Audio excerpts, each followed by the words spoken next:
Welcome sa mga panalangin channel, kung saan nakakatagpo natin ang presensya ng Diyos. Manalangin tayo. Amang Diyos na makapangyarihan sa lahat, lumalapit kami sa iyo ngayong umaga na may pusong puno ng pananampalataya, pag-asa at pagtitiwala. Ikaw ang Diyos na hindi natutulog. Ikaw ang Diyos na laging handang makinig sa panaghoy ng iyong mga anak. Salamat po, Panginoon, sapagkat bago pa man namin sambitin ang aming mga hinaing, alam mo na ang laman ng aming puso. Pero higit sa lahat, salamat sapagkat pinili mo pa rin kaming pakinggan, yakapin at damayan.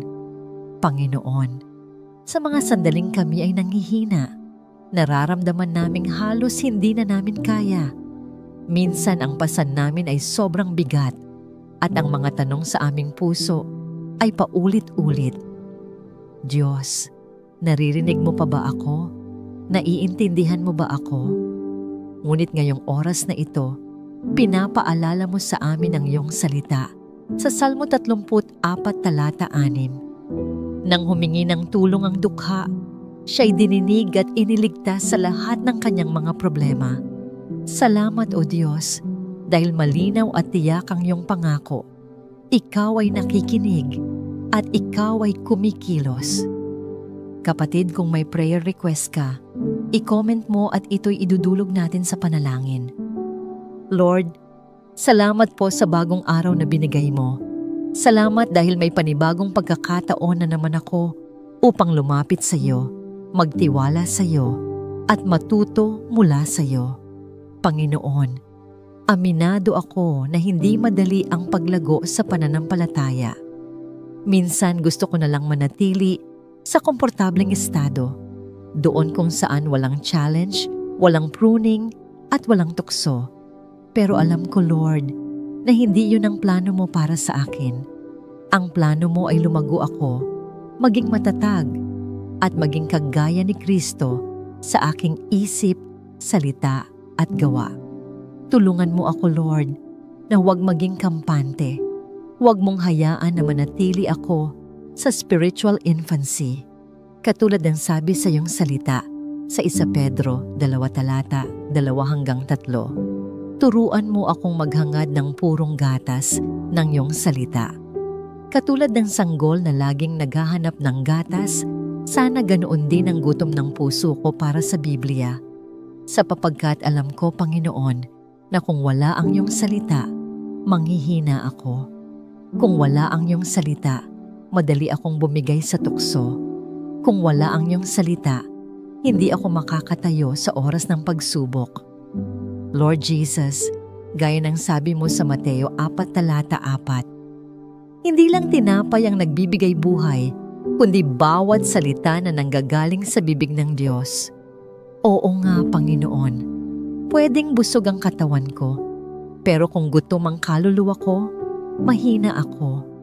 Kaya't sa araw-araw, turuan mo akong unahin ang pagpapakain ng aking espiritu bago ang kahit ano paman. At gaya ng sabi sa 2 Pedro 3 talata 18, tinawag mo kami hindi lang para lumago sa kaalaman, kundi pati sa biyaya. Panginoon, gusto kong matuto lumakad sa iyong biyaya araw-araw. Gusto kong matutong magpatawad kahit mahirap. Gusto kong magmahal kahit ako'y tinatanggihan. Gusto kong maging mabait kahit wala akong nakukuha pabalik. Gusto kong matutong magpakumbaba gaya mo, na kahit ikaw ay hari ng mga hari, naglingkod ka pa rin. Salamat, Lord, sa biyaya na laging bago bawat umaga. Salamat dahil kahit paulit-ulit akong nadadapa, nariyan ang iyong grasya para itayo ako muli. Salamat dahil kahit hindi ako karapat-dapat, pinili mo pa rin akong mahalin. Panginoon, hayaan mong ang grasya mong ito ang magtulak sa akin para magmahal din ng iba. Ngunit Lord, ayaw ko rin manatiling ignorante. Sinabi mo sa Hosea na ang iyong bayan ay nasisira dahil sa kakulangan ng kaalaman. Kaya't hiling ko, Ama, bigyan mo ako ng hunger para sa tamang kaalaman. Hindi lang basta head knowledge, kundi buhay na katotohanan na magbibigay lakas sa aking puso. Tulungan mo akong maunawaan ang mga pangako mo sa akin. Tulungan mo akong maging pamilyar sa kapangyarihan ng panalangin. Tulungan mo akong magtiwala sa paggabay ng Holy Spirit. Tulungan mo akong maging aware sa reality ng spiritual battle. Bigyan mo ako ng wisdom para makilala ko ang kasinungalingan ng mundo at makapili ng katotohanan. Bigyan mo ako ng discernment para makaiwas sa tukso at bigyan mo ako ng tapang para manindigan sa tama kahit mahirap. Panginoon, ayaw kong lumagulang sa kaalaman pero walang biyaya. At ayaw ko rin lumagulang sa biyaya pero kulang sa kaalaman. Pareho kong kailangan ng dalawa. Kailangan ko ang grasya mo para magmahal at kailangan ko ang kaalaman mo para mamuhay ng tama. Tulungan mo akong maging balanced Christian, maawain pero matalino, mapagmahal pero may prinsipyo, mabait pero matatag. Panginoon, naiintindihan ko rin na ang paglago ay hindi instant. Hindi ito parang magic na bukas, mature Christian na ako. Tulad ng puno, dahan-dahan, unti-unti at minsan masakit ang paglago. At gaya ng puno, kailangan ding magdaan sa pruning. Lord, kung kailangan mo alisin ang mga bagay na nakakasama sa akin, masamang ugali, maling relasyon, o mga habits na pumipigil sa akin, handa akong sumunod kahit masakit. Alam ko, Lord, na kung pinuprune mo ako, ibig sabihin mahal mo ako at gusto mo akong magbunga pa ng higit. Kaya't turuan mo akong huwag magreklamo kapag dumaraan sa pruning season. Sa halip, turuan mo akong magtiwala na may mas maganda kang hinahanda para sa akin. At higit sa lahat, Panginoon, alam ko na ang tunay na maturity ay hindi na susukat sa dami ng taon sa simbahan o dami ng verses na kabisado. Ang maturity ay nakikita sa pagbabago ng buhay. Nakikita ito kapag lumalambot ang puso ko, kapag humahaba ang pasensya ko, kapag lumalawak ang pag-ibig ko, at kapag hindi na matitinag ang tiwala ko sa iyo. Lord, gaya ng sabi sa Roma 12:2, huwag mong hayaan na makonform ako sa pattern ng mundong ito. Sa halip, baguhin mo ako mula sa loob. Renew my mind, Panginoon. Palitan mo ang worldly thinking ko ng godly wisdom. Palitan mo ang doubt ko ng faith. Palitan mo ang galit ko ng kapatawaran. Palitan mo ang pride ko ng humility. Panginoon, hayaan mo na sa bawat season ng buhay ko, lalo akong lumalago. Kapag dumadaan ako sa pagsubok, turuan mo akong magtiwala. Kapag dumadaan ako sa pain, ipaalala mo na may purpose ito. Kapag dumaraan ako sa delay, bigyan mo ako ng pasensya. Kapag ako ay nadidismaya, palakasin mo ang loob ko. Lord, hindi ko rin kayang mag-isa ang lahat ng ito. Holy Spirit, kailangan kita. Ikaw ang aking guro, aking comforter, at aking tagapagpayo. Punuin mo ako ng presensya mo araw-araw. Bigyan mo ako ng conviction kapag ako ay nagkakamali. Palakasin mo ako kapag ako'y nanghihina. Turuan mo akong maglakad sa kabanalan, hindi sa sariling lakas, kundi sa kapangyarihan ng Espiritu Santo. Lord, turuan mo akong maging disiplinado. Bigyan mo ako ng hunger para basahin ang Biblia araw-araw, kahit busy ako, kahit pagod ako. Bigyan mo ako ng apoy para manalangin ng tapat, hindi lang tuwing may problema, kundi araw-araw. Huwag mong hayaan na lumamig ang pananampalataya ko. Huwag mong hayaan na makontento ako sa mababaw na relasyon sa iyo. Sa halip, bigyan mo ako ng desire para sa mas malalim na intimacy at mas masunuring puso. Panginoon, palakasin mo ako para patuloy na tumakbo sa takbuhin ng pananampalataya. Tulungan mo akong alisin ang mga kasalanang pumipigil sa akin. Turuan mo akong buhatin ang aking krus araw-araw at sundan ka ng buong puso. At habang ako ay lumalago, Lord, baguhin mo ang aking karakter. Turuan mo akong magpatawad ng mabilis. Turuan mo akong magmahal ng walang kondisyon.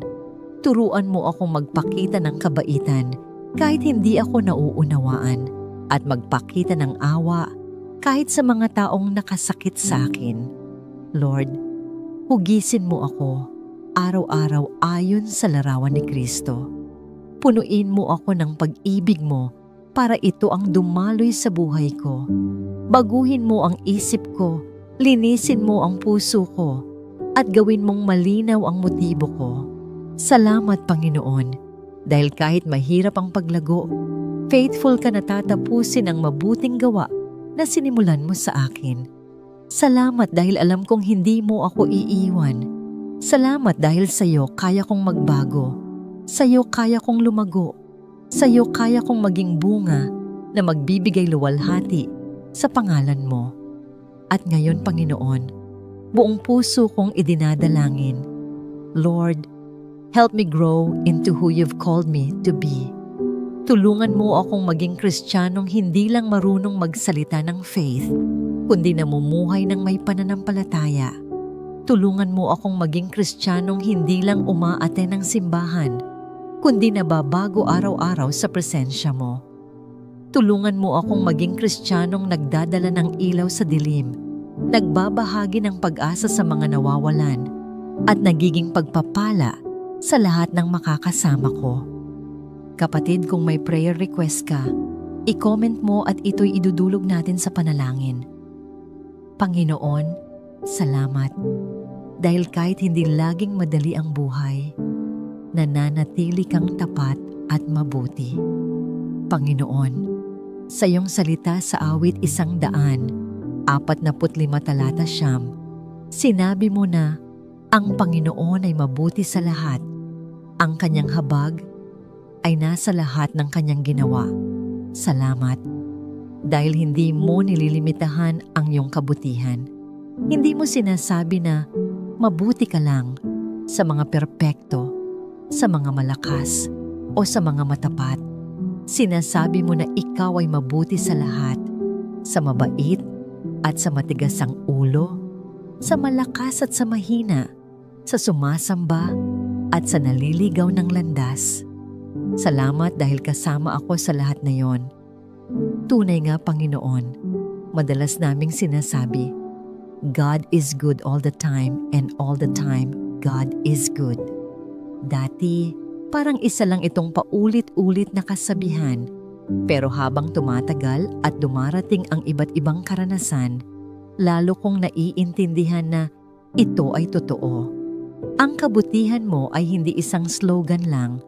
Ito ay buhay. Ito ay personal. Ito ay pundasyon ng aking pananampalataya.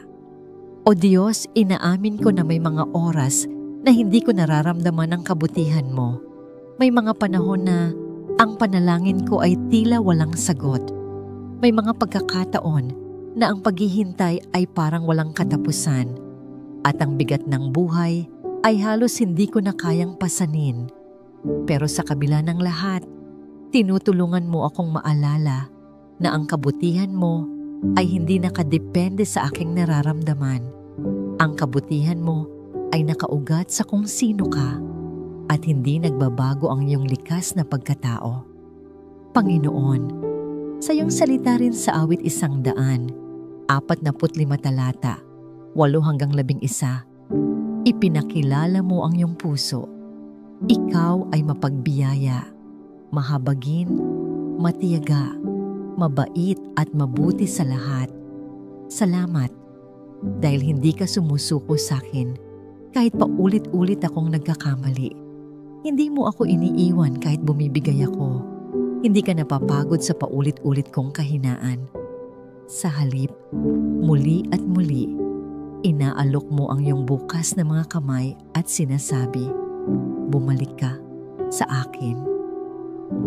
At oo, Panginoon, salamat dahil kahit nasa pinakamadilim akong yugto, kahit mahina ang pananampalataya ko, kahit dumadapo ang mga pagdududa sa isip ko, ikaw ay nariyan pa rin. Ikaw ay mabuti sa oras ng tagumpay at mabuti rin sa oras ng pagkatalo. Mabuti ka sa oras ng kasayahan at mabuti rin sa oras ng pagluha. Ang kabutihan mo ay hindi natitinag.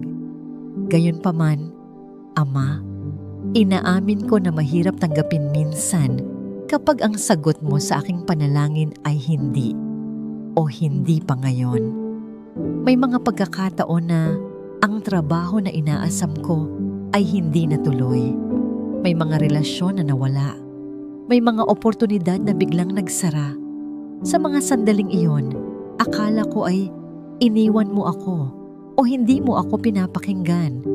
Pero ngayon, natututo akong maniwala na minsan, ang no ay hindi tanda ng pagtanggi, kundi tanda ng proteksyon. Ang saradong pinto ay hindi rejection, kundi redirection. Ikaw ay mabuting Ama. Mabuti ka kapag nagsasabing oo at mabuti ka rin kapag nagsasabing hindi. Diyos, turuan mo po akong magtiwala kahit hindi ko nauunawaan.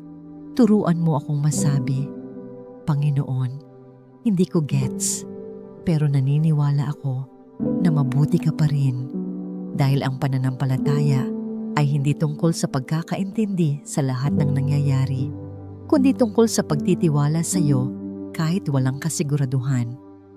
Panginoon, bigyan mo ako ng pusong marunong umasa kahit sa gitna ng pananahimik. Tulungan mo akong makita ang kabutihan mo sa maliliit na bagay, sa mga taong nagpapakita ng kabutihan, sa kapayapaan na hindi maipaliwanag, sa lakas na patuloy mong ibinibigay kahit gusto ko nang sumuko. Ama, nais kong pasalamatan ka para kay Jesus na nagbigay ng kanyang buhay para sa akin.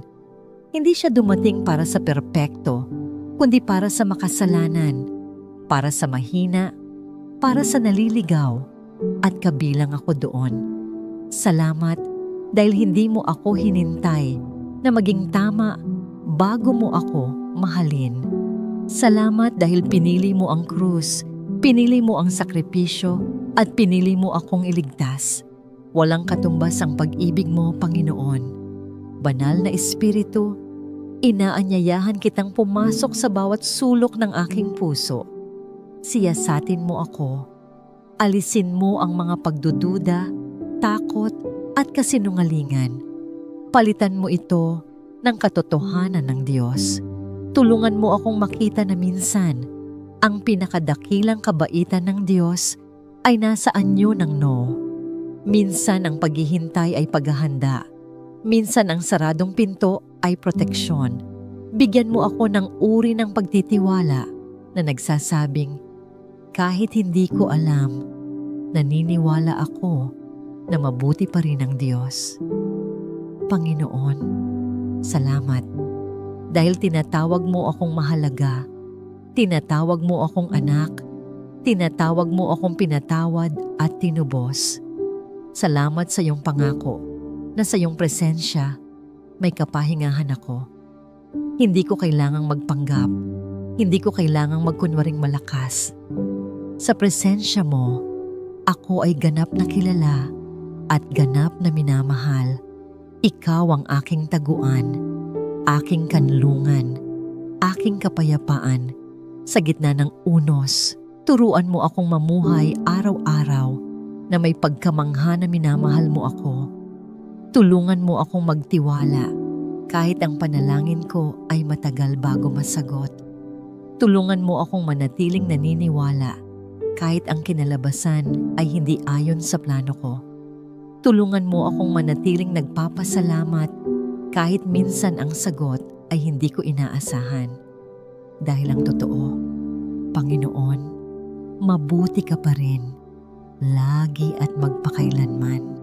Salamat sa iyong walang hanggang pasensya Salamat dahil hindi ka sumusuko sa akin. Salamat dahil sa bawat oras na pakiramdam ko ay wala ng saysay. Ikaw ay nariyan, nagbibigay ng bagong pag-asa, bagong simula, bagong lakas. Salamat Panginoon, dahil ikaw mismo ang dahilan kung bakit may kanta pa rin ang aking kaluluwa. Ikaw ang dahilan kung bakit kaya kong ngumiti kahit may luha. Ikaw ang dahilan kung bakit may pag-asa kahit sa gitna ng kawalan. At sa bawat pagsikat ng araw, ipinapaalala mo na hindi natatapos ang iyong awa. Laging bago, laging sariwa, at laging sapat para sa akin. At higit sa lahat, Panginoon, salamat dahil sa bawat yugto ng buhay ko, ikaw ang aking kasama.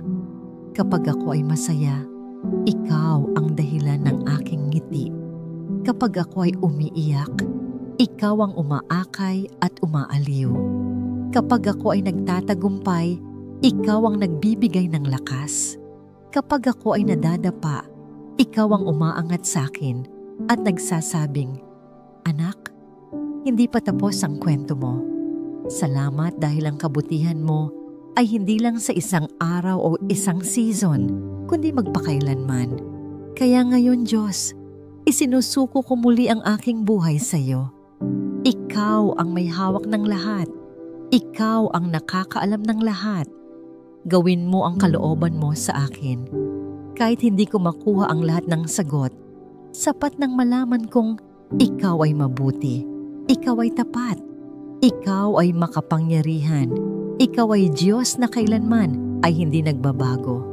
At sa pagtatapos ng panalangin na ito, Panginoon, nais kong ipahayag ng buong puso, mabuti ka Diyos all the time. At all the time, mabuti ka Diyos. Kahit sa panahon ng tagumpay, kahit sa panahon ng pagsubok, kahit sa panahon ng pananahimik, at kahit sa panahon ng luha, ikaw ay mabuti. Kapatid, kung may prayer request ka, i-comment mo at ito'y idudulog natin sa panalangin. Panginoon, inaamin namin na minsan naniniwala kami sa bulong ng kaaway. Sinasabi niya na kinalimutan mo na kami, na hindi mo pinapansin ang aming panalangin o na masyado kang abala para sa amin. Pero tinatabunan namin ang lahat ng kasinungalingan na yon sa liwanag ng iyong salita. Ikaw ang Diyos na nagsabi sa Isaias 59:1, hindi maikli ang kamay ng Panginoon upang hindi siya makapagligtas, ni hindi bingi ang kanyang tainga upang hindi makarinig. Kaya ngayon, sa bawat luha na bumabagsak mula sa aming mga mata, sa bawat bulong na hindi marinig ng iba, sa bawat hinaing na nananatili lamang sa aming puso, pinapaalala mo sa amin na lahat ng ito ay dumarating sa iyong trono. Wala ni isa mang panalangin ang nawawala. Lahat ay naririnig mo. Lahat ay binibigyan mo ng pansin. Amang banal, salamat din sapagkat hindi lang pakikinig ang ginagawa mo, kundi ikaw mismo ang aming tagapag-ingat. Tulad ng sinabi sa Salmo 121, talata 4-5, hindi natutulog ni hindi iidlip ang nagbabantay sa Israel. Ang Panginoon ang iyong tagapag-ingat. Ang Panginoon ay lilim mo sa iyong kanan. Salamat dahil ikaw ang aming bantay araw at gabi. Ikaw ang nagbabantay sa aming pamilya, sa aming mga anak, sa aming kabuhayan, at sa aming kalusugan. Panginoon, patawarin mo kami kung minsan ay mas naniniwala kami sa aming sariling unawa kaysa sa iyong karunungan. Pero ngayong araw, itinatama namin ang aming puso ayon sa Kawikaan 3:5-6. Magtiwala ka sa Panginoon ng buong puso at huwag kang manalig sa iyong sariling unawa. Alalahanin mo siya sa lahat ng iyong ginagawa at itutuwid niya ang iyong mga landas. O Diyos, turuan mo kaming huwag umasa sa aming limitadong pananaw sapagkat nakikita mo ang hindi namin nakikita. Sa harap ng mga hadlang, nakikita namin ang pader. Pero ikaw nakikita mo ang daan. Sa aming kabiguan, nakikita namin ang wakas. Pero ikaw nakikita mo ang kinabukasan. Kapag sinasabi ng aming puso na hindi namin kaya, ikaw ang nagsasabing, ako ang magbibigay ng kakayahan. Salamat, Ama, dahil may mga halimbawa kami sa iyong salita. Si Moises, na nagdahilan na hindi siya mahusay magsalita, ngunit ikaw mismo ang nagbigay sa kanya ng mga salita. Si Gideon, na tinuring ang sarili na pinakamahina, pero ikaw ang tumawag sa kanya na maging makapangyarihang mandirigma. Si David, na hindi pinansin ng kanyang pamilya, ngunit ikaw ang pumili sa kanya na maging hari. At si Pablo, na dating umuusig sa iglesia, pero ikaw ang nagbago ng kanyang puso at ginamit bilang dakilang apostol. Kung kaya mong gamitin sila, kaya mo ring gamitin ang bawat isa sa amin ngayon. Panginoon, dinideklara namin na ikaw ay gumagawa ng daan sa aming mga pamilya. Gumagawa ka ng daan sa aming mga relasyon, sa aming kabuhayan, at sa aming mga pangarap. Gumagawa ka ng daan kahit sa mga lugar na parang walang kasiguraduhan. Ikaw ang Diyos na naghahati ng dagat, ang Diyos na gumagawa ng ilog sa gitna ng disyerto, at ang Diyos na bumubuhay sa mga patay. Salamat po, sapagkat wala kang imposibleng sitwasyon. Amang mapagmahal, sa mga panahon ng pagsubok at kaguluhan, pinapaalala mo sa amin na ikaw ang aming kublihan. Ikaw ang aming matibay na tore. Tulad ng sabi sa Salmo 9 talata 9. Ang Panginoon ay kanlungan ng mga naaapi, isang matibay na kublihan sa panahon ng kagipitan. Hindi lamang ikaw lugar ng pagtatago, kundi ikaw mismo ang aming proteksyon. Kapag dumarating ang bagyo ng buhay, ikaw ang aming sandigan. Kapag ang mundo ay puno ng takot, ikaw ang aming kapayapaan. Salamat po Diyos, sapagkat tapat ka sa bawat panahon. Ikaw ang parehong Diyos na nagligtas kay Daniel mula sa mga leon, na sumama kina Shadrach, Meshach at Abednego sa apoy. At ngayong araw na ito, ikaw ang parehong Diyos na kasama namin. Hindi ka nagbabago, Panginoon. Kaya Ama, tinataas namin sa iyo ang lahat ng aming kinatatakutan, ang mga bukas na hindi namin alam, ang mga problema sa pamilya, sa trabaho, sa eskwela, at maging sa aming kalusugan. Hinihiling namin na ikaw ang magbukas ng pinto, ikaw ang mag-alis ng balakid, at ikaw ang magbigay ng bagong pag-asa. Panginoon, tinatanggap namin ang iyong pangako sa Roma 8 talata 38 hanggang 39. Sapagkat ako'y naniniwalang walang kamatayan, ni buhay, ni mga anghel o mga kapangyarihan, ni mga bagay na kasalukuyan o darating pa, ni anumang taas o lalim, ni ano pa mang nilalang, ang makapaghihiwalay sa atin sa pag-ibig ng Diyos na kay Kristo Jesus na ating Panginoon. Salamat, dahil ang pag-ibig mo ay hindi nagbabago. Kapag iniwan kami ng tao, ikaw ay nananatili. Kapag bumitaw ang mga kaibigan, ikaw ay nananatiling tapat. Kapag kami ay iniwan ng lahat, ikaw ay hindi kailanman umaalis. Salamat o Diyos, sapagkat ang iyong presensya ay palaging kasama namin. Panginoon, hinihiling din namin na patatagin mo ang aming pananampalataya. Gawin mo kaming mga mananampalatayang hindi natitinag ng takot, kundi lumalakad ng may tapang bilang mga anak ng Diyos. Bigyan mo kami ng lakas na espiritual, katatagan sa katotohanan, at lakas ng loob na humarap sa anumang pagsubok. Nawa ang aming buhay ay maging patotoo ng katapangan, pananampalataya at pagsunod. At Ama, habang kami ay binubuhusan mo ng iyong pag-ibig at aliw, gamitin mo rin kami para maging daluyan ng aliw sa iba. Tulad ng nakasulat sa 2 Korinto 1, talata 3-4, purihin ang Diyos at Ama ng ating Panginoong Hesukristo, ang Ama ng kahabagan at Diyos ng lahat ng kaaliwan, na umaaliw sa atin sa lahat ng ating kapighatian, upang tayo na may makapagaliw sa mga nasa anumang kapighatian, sa pamamagitan ng kaaliwang tinanggap natin mula sa Diyos Panginoon. Hayaan mo na ang kapayapaang natanggap namin mula sa iyo ay maibahagi rin namin sa mga taong nangangailangan. Sa mga oras na kami ay magulo, ikaw ang aming kaayusan. Sa mga oras na kami ay nalulumbay, ikaw ang aming kagalakan. Sa mga oras na kami ay naguguluhan, ikaw ang aming karunungan. At sa mga oras na kami ay nag-iisa, ikaw ang aming kasama. Panginoon, tinatapos namin ang panalangin ito na may pusong puno ng pasasalamat. Salamat dahil ikaw ay tapat. Salamat dahil ikaw ay mabuti.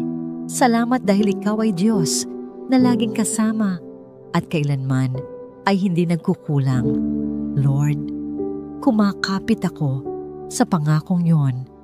Nananalig ako na sa pamamagitan ng dugo ni Jesus at kapangyarihan ng iyong Espiritu, kaya mong baguhin ang puso kong puno ng kahinaan at kasalanan. Inaamin ko, Panginoon, na maraming beses kong pinilit baguhin ang sarili ko. Pinilit kong maging mas mabait, mas matiyaga, mas banal sa sariling paraan. Pero palagi akong bigo. Bumabalik ako sa dati kong ugali, kasalanan, at kahinaan. Kaya ngayon, idinideklara ko na hindi sapat ang sarili kong kakayahan. Hindi sapat ang disiplina. Hindi sapat ang pagsisikap. Ikaw lamang, Panginoon, ang tunay na makapagbabago sa akin.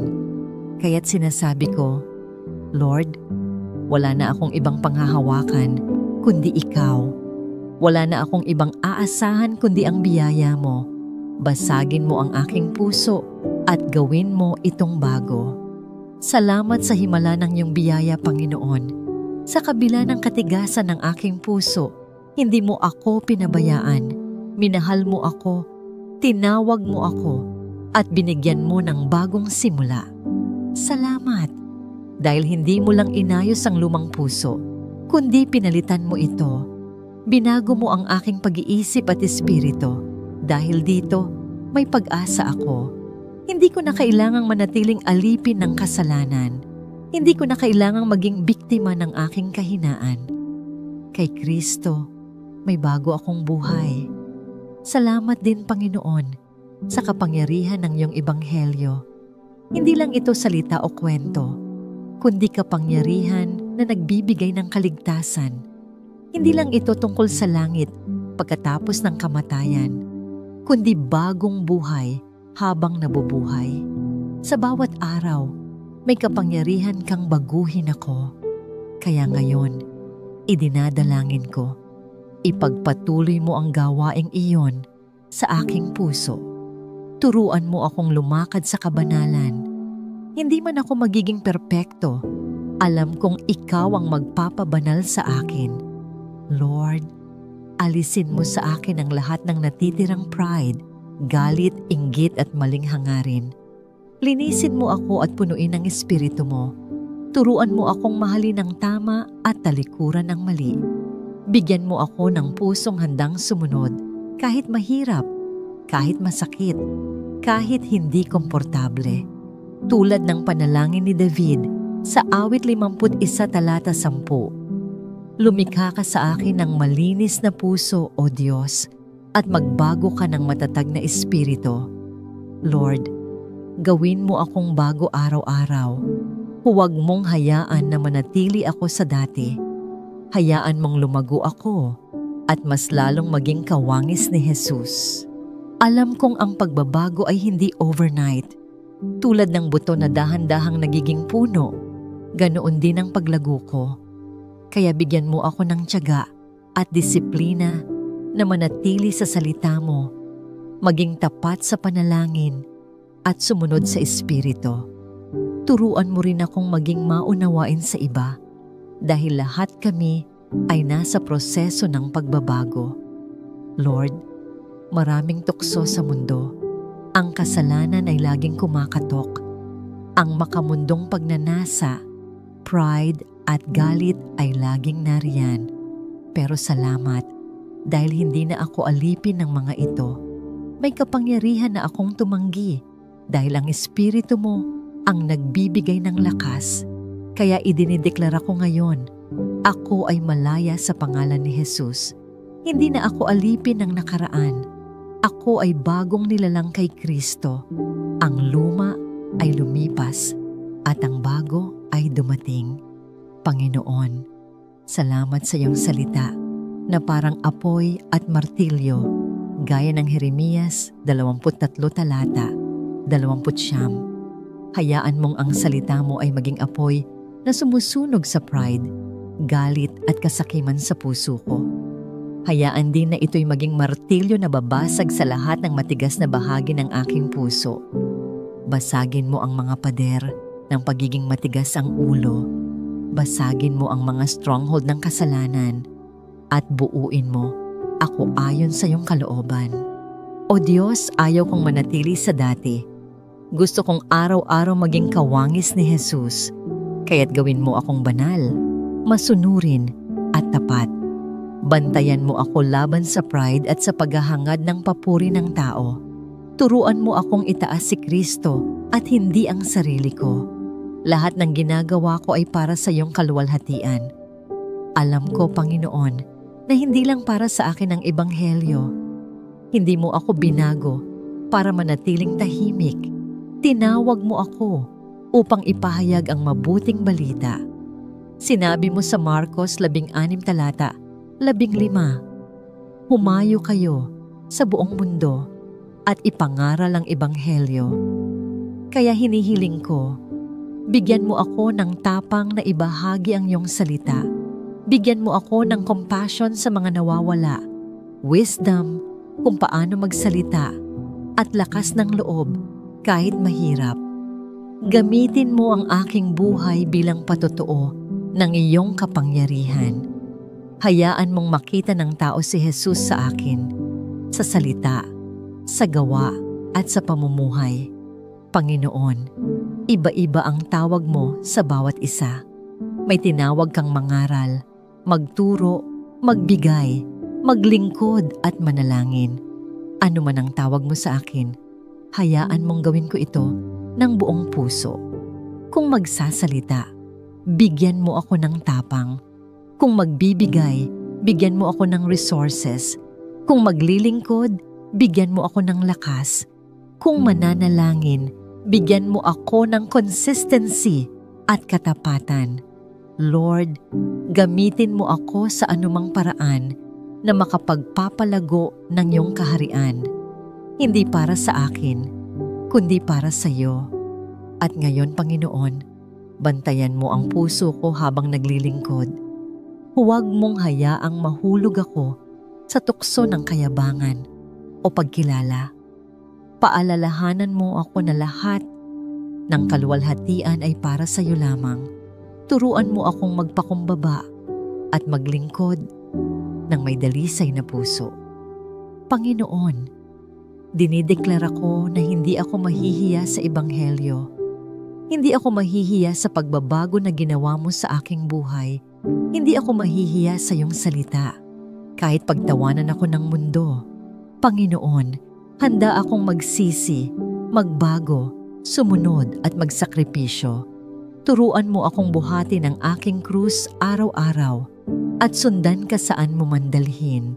Salamat, Panginoon, dahil sa iyo may bagong simula ako. Salamat sa apoy ng iyong salita na naglilinis at sa martilyo ng katotohanan na bumabasag sa katigasan ng puso. Salamat dahil hindi mo ako pinabayaan sa kahinaan, kundi binago mo ako sa pamamagitan ng biyaya. At salamat dahil hindi pa tapos ang iyong gawain sa akin. Patuloy mo akong bubuuin at gagawing kawangis ni Kristo. Kaya sa araw na ito, Panginoon, isinusuko ko muli ang aking puso sa iyo. Ikaw ang hari. Ikaw ang mamuno. Ikaw ang manguna. Huwag mong hayaang dayain ako ng kaaway. Paalalahanan mo ako na ako ay bagong nilalang kay Kristo.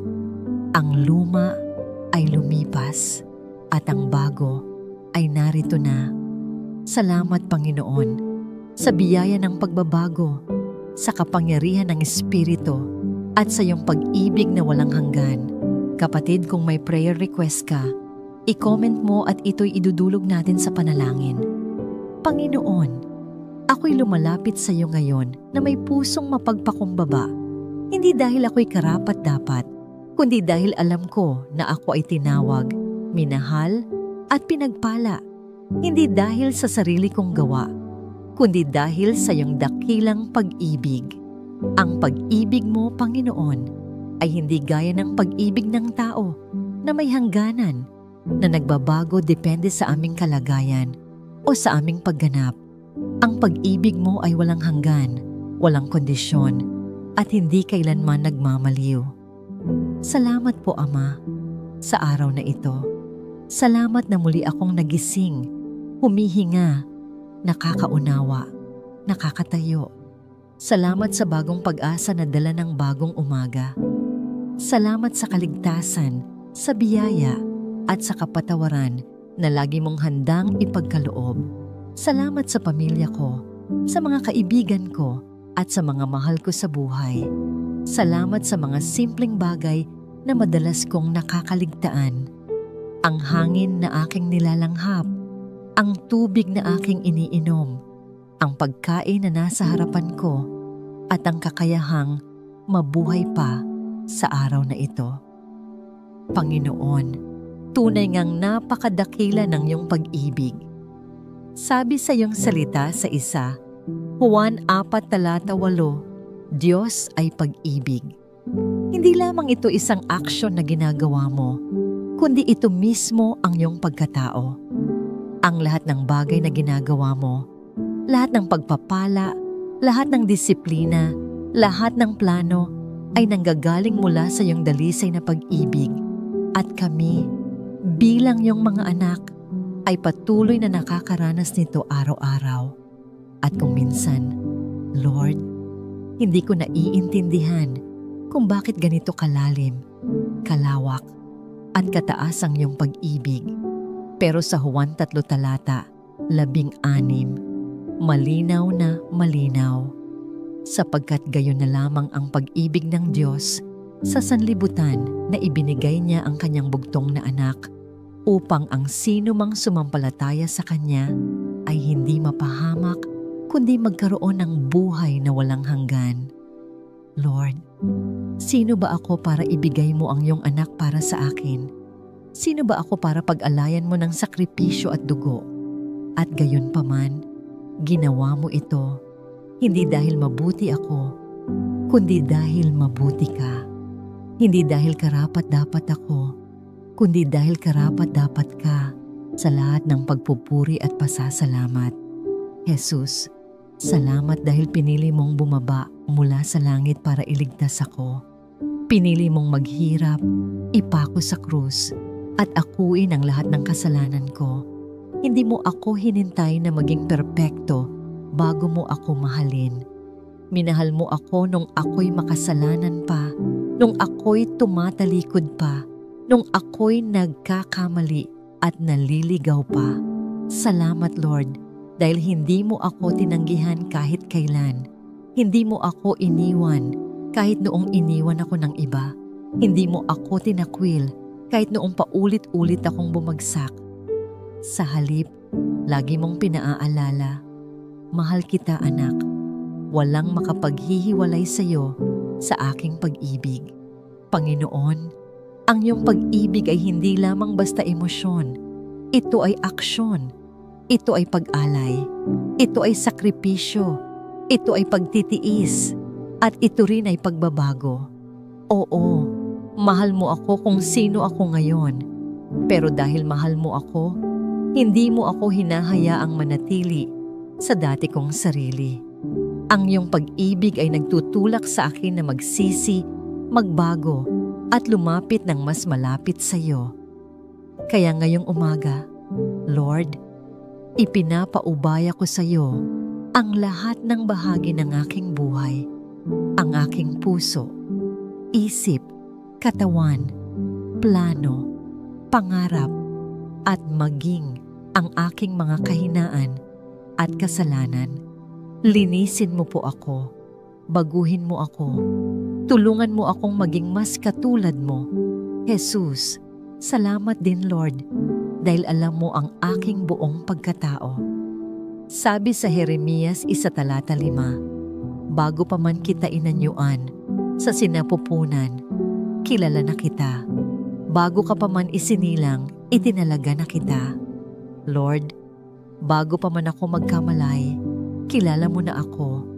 Alam mo ang pangalan ko, ang bilang ng buhok sa ulo ko, ang mga pangarap ko, ang mga takot ko, at ang mga sikreto ko na walang ibang nakakaalam.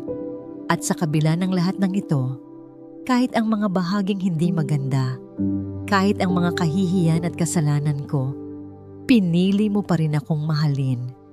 Hindi ka tumalikod, hindi ka nandidiri, hindi ka nagsawa. Sa halip, inabot mo ako ng iyong kamay at niyakap ang aking pagkabasag para buuin muli. Lord, sa panahong ako ay nanghihina, ikaw ang aking lakas. Sa oras ng bagyo, ikaw ang aking kanlungan. Sa oras ng pangamba, ikaw ang aking kapayapaan. Salamat dahil kahit hindi ko laging nakikita, pinoprotektahan mo ako sa mga panganib na hindi ko namamalayan. Pinagpapala mo ako bago pa man ako humiling. Pinapatawad mo ako kahit minsan hindi ko kayang patawarin ang sarili ko. At higit sa lahat, tinuturuan mo akong magmahal gaya ng pagmamahal mo. Tapat, totoo, at walang hinihinging kapalit. Panginoon, hinihiling ko ngayong umaga na baguhin mo ang aking puso. Tulungan mo akong talikuran ang mga maling gawain. Tulungan mo akong piliin ang kabanalan, hindi dahil takot ako sa parusa, kundi dahil mahal kita at nais kong bigyang kaluguran ka. Turuan mo akong maging mapagpatawad gaya mo. Turuan mo akong magmahal ng iba kahit mahirap, kahit minsan hindi sila karapat-dapat, dahil ganoon din naman ang ginawa mo para sa akin. Lord, gawin mo akong daluyan ng iyong pag-ibig, naway makita ng mga tao sa aking buhay na ako ay iyong anak, dahil nakikita nila ang iyong liwanag at pag-ibig sa akin. At kung minsan, Lord, inaamin ko na mahirap. May mga araw na gusto kong sumuko. May mga gabi na ako'y umiiyak mag-isa. May mga sitwasyon na hindi ko alam kung saan kukuha ng lakas. Pero sa Roma 8:38 hanggang 39, pinapaalala mo, walang makapaghihiwalay sa atin mula sa pag-ibig ng Diyos.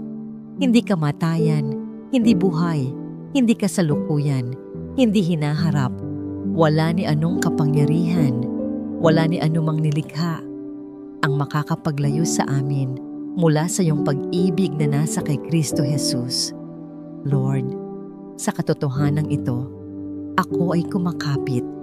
Kahit anong mangyari, sigurado ako, hindi mo ako iiwan, hindi mo ako pababayaan. Kaya't Panginoon, ngayong umaga, inuuna kita.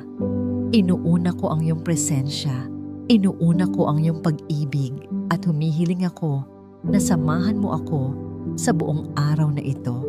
Sa bawat desisyon na gagawin ko, gabayan mo ako. Sa bawat tao na makakasalamuha ko, ipakita mo ang iyong pagmamahal sa pamamagitan ko.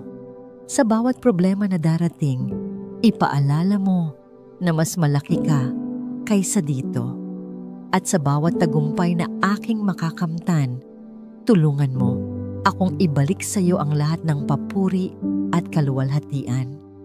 Salamat Panginoong Hesus sa iyong pag-ibig na walang hanggan, biyayang sagana at kapatawarang laging bago.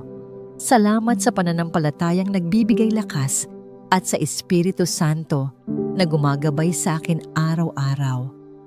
Kahit ako'y di perpekto, pinili mo akong maging anak mo at binigyan ng plano na mabuti, puno ng pag-asa at tiyak na magtatagumpay.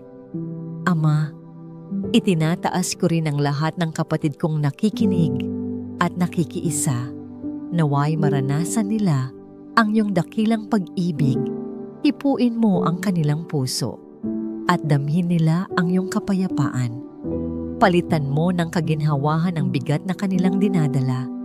Pagalingin ang sugat ng kanilang puso at ipaalala na sila'y mahalaga, pinatawad at minamahal ng walang hanggan. Panginoon, sinusubukan kong labanan ng buhay gamit lang ang sarili kong lakas. Pero paulit-ulit mo akong tinuturuan na hindi ko ito kakayanin mag-isa. Salamat dahil sa bawat pagkatalo ko, doon ko nakikita ang katapatan mo.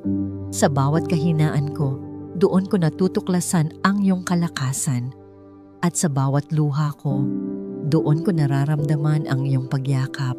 Kaya ngayon, gaya ni Moses sa bundok, itataas ko ang aking mga kamay bilang tanda ng pagsuko. Lord, hindi ako sapat. Hindi ko alam ang lahat. Hindi ko kontrolado ang mga sitwasyon. Pero naniniwala ako, Ikaw ang Diyos na laging sapat. Sa iyo ako kumukuha ng lakas. Sa iyo ako kumakapit ng pag-asa. At sa iyo ko iniaalay ang lahat ng laban na nasa harapan ko. Tulungan mo akong maalala na hindi ang sariling talino, diskarte o lakas ang magdadala ng tagumpay. Katulad ng nangyari sa Israel, ang totoong tagumpay ay nangyayari kapag nakatuon ang puso ko sa iyo. Kaya ngayon, bago pa man magsimula ang mga laban sa araw na ito, inuuna na kitang sambahin at papurihan, sapagkat naniniwala ako na kapag ikaw ang nauna, lahat ay susunod.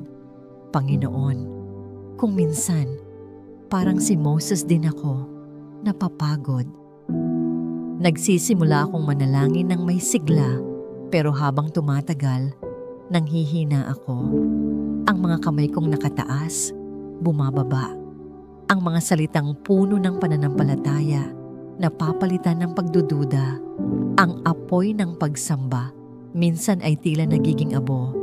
Pero salamat Lord, dahil hindi mo ako hinahayaang mag-isa. Katulad ng pagdala mo kina Aaron at Hur para alalayan si Moses, pinapadala mo rin sa akin ang mga tao, mga kaibigan, kapamilya, kapwa mananampalataya, para ipaalala sa akin na hindi ako nag-iisa. Salamat sa mga taong nagdarasal para sa akin kahit hindi ko alam. Salamat sa mga nag-aabot ng encouraging words, sa mga humahawak ng kamay ko sa gitna ng iyak, at sa mga nagiging sandalan ko kapag ako'y mahina. At higit sa lahat, salamat sa Espiritu Santo na siyang tunay na umaalalay. Kapag ubos na ako, ikaw ang nagbibigay ng bagong hininga.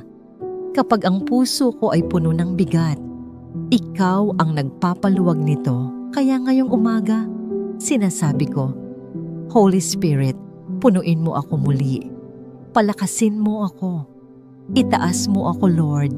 Maraming laban ang kaharap ko ngayon. May mga bills na kailangang bayaran. May mga desisyon na hindi ko alam kung paano gagawin. May mga problema sa pamilya. May mga sakit na hindi ko maintindihan. May mga panalangin na hanggang ngayon ay tila walang sagot. Minsan, Lord, naiiyak na lang ako sa bigat ng lahat. Pero kahit hindi malinaw sa akin, alam kong malinaw ito sa iyo. Kahit hindi ko kontrolado ang sitwasyon, alam kong hawak mo ang lahat. Kaya pipiliin kong sumamba. Pipiliin kong magtiwala. Pipiliin kong itaas ang aking mga kamay kahit nanginginig na ito sa pagod. Sapagkat ang pagsamba ko, Lord, ay hindi nakabase sa sitwasyon. Ang pagsamba ko ay nakabase sa katotohanan na ikaw ay Diyos, ikaw ay mabuti, at ikaw ay tapat magpakailanman. Panginoon, minsan gusto kong lumaban kagaya ng iba. Gusto kong kontrolin ang lahat. Gusto kong solusyonan lahat agad. Pero tinuturuan mo akong umakyat ng bundok gaya ni Moses. Hindi para takasan ng laban, kundi para ipakita na iba ang paraan ng mga anak ng Diyos. Hindi espada, hindi galit, hindi sariling diskarte, kundi pagsamba, tiwala at pananalig. Lord, turuan mo akong piliin ang bundok ng pagsamba kaysa sa kapatagan ng sariling lakas. Turuan mo akong piliin ang magtaas ng kamay kaysa magtaas ng boses sa galit. Turuan mo akong piliin ang lumuhod sa panalangin kaysa pilitin ang mga bagay na hindi ko naman hawak.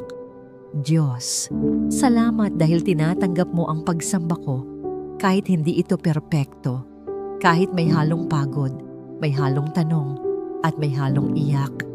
Ikaw pa rin ang tinatanggap mo sapagkat para sa iyo, hindi sa ganda ng boses o haba ng panalangin sinusukat ang pagsamba, kundi sa katapatan ng puso.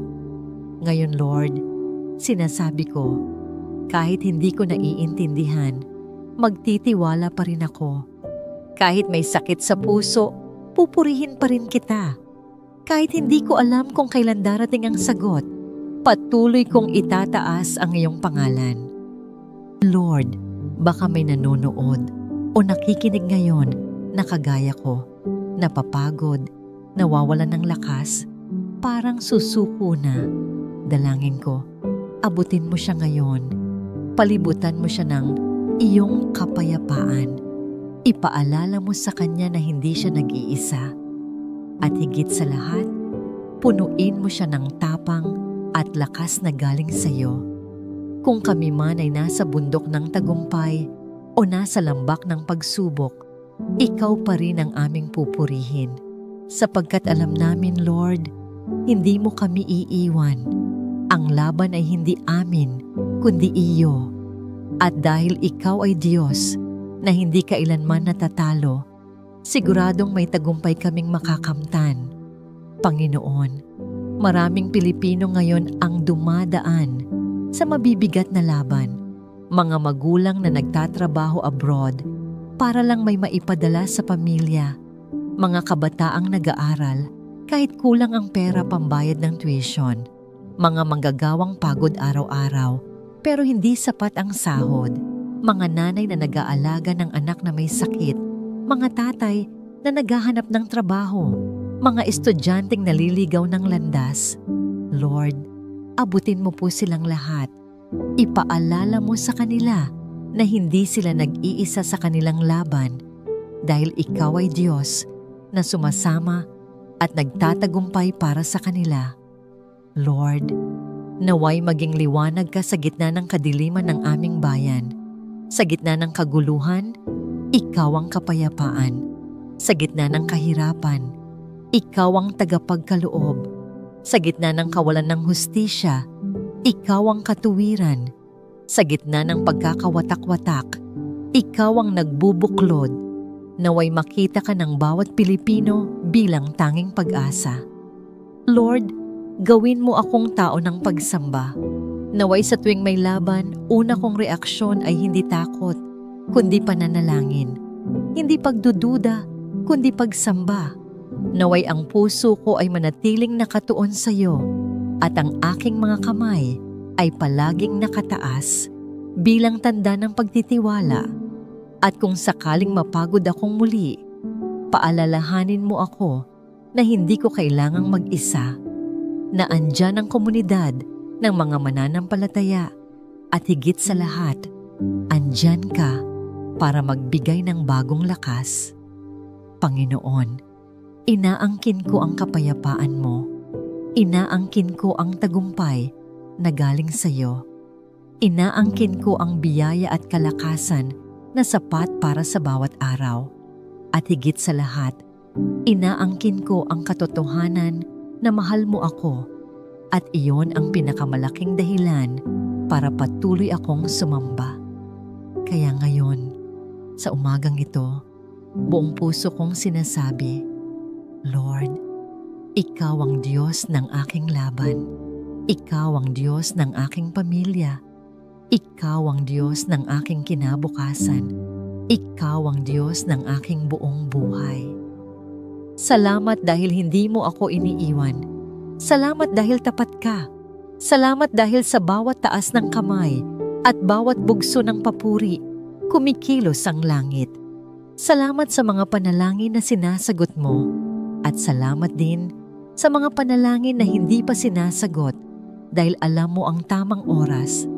Salamat sa mga pintong binubuksan mo at salamat din sa mga pintong isinara mo dahil alam mo ang hindi makakabuti sa akin. Maraming salamat sa pagsama sa akin ngayong umaga sa ating panalangin. Naway tunay mong naramdaman ang presensya at pagmamahal ng Diyos habang inialay natin ang oras na ito para sa Kanya. Hiling ko na sa bawat hakbang mo ngayong araw, maranasan mo ang Kanyang gabay, Kanyang proteksyon at Kanyang kapayapaan. Tandaan mo, mahal na mahal ka ng Diyos at hindi Kanya kailanman iiwan. Kung ikaw man ay may pinagdaraanan o may nais ipagdasal, huwag kang mahiyang mag-comment. Sama-sama tayong lalapit sa Diyos. Walang maliit o malaking panalangin sa Kanya. Lahat ay mahalaga. Tayo'y maging bahagi ng isang komunidad ng panalangin, isang pamilyang nagtutulungan at nagdadamayan sa pananampalataya. Kung napagpala ka sa panalangin ito, inaanyayahan kitang i-like, i-share at mag-subscribe upang mas marami pa tayong maabot at mapalakas sa kanilang pananampalataya. Maraming salamat at naway patuloy kang pagpalain ng Diyos. Ingat ka palagi at naway maging maganda ang iyong araw. Naway ang biyaya at pagpapala ng Diyos ay sumaiyo at sa iyong pamilya. Hanggang sa muli nating panalangin, God bless you.